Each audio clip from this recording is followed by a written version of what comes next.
Selwyn, let's start off with Joel Smith. He made his return to the VFL on the weekend. How did he get through his first match returning from an ankle injury?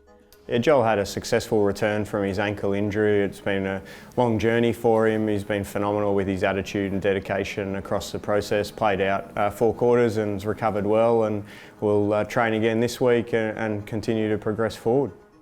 James Harm suffered a concussion in round 19 against the Bulldogs. How's he going with that recovery? Yeah, James entered the concussion protocol. He's been progressing well as aligned by that protocol. Today he's completed a team training session with the incidental contact, and as long as he recovers well from that, that allows him to integrate into full contact training, and then if he can pass that, that will make him available for this weekend. Ben Brown missed the last few weeks. Can you update us on his progression? Yeah, Ben has had just a little bit of knee soreness, which just inhibited him from being able to train with the group.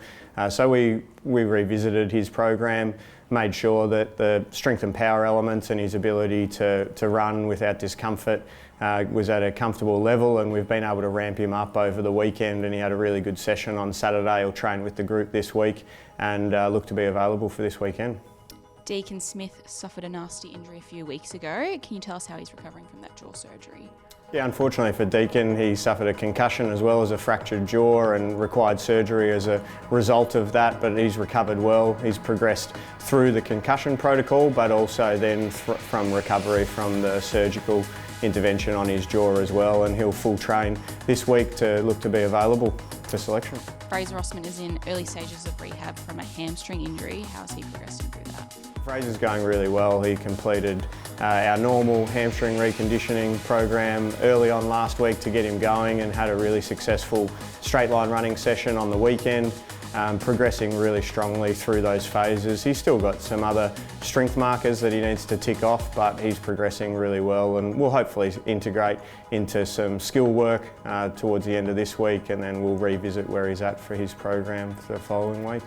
McDonald is coming up to 2 months post-foot surgery, and we saw him running last week, which is good news. Can you give us an update on where he is in his full rehab process? Yeah, so Tom's progressed from running on the Alter G into straight line running. He's begun to do some power forward craft work as well with Greg Stafford, our forwards coach, and as part of his reconditioning program. There's still elements of Tom's program that he needs to progress through some agility phases and continue to progress his straight line running volume before he can integrate back into skills, but at the moment he's progressing really well, and we're just taking it session by session with Tom. Well, thanks so much for the update, and we'll see you next week. Thank you.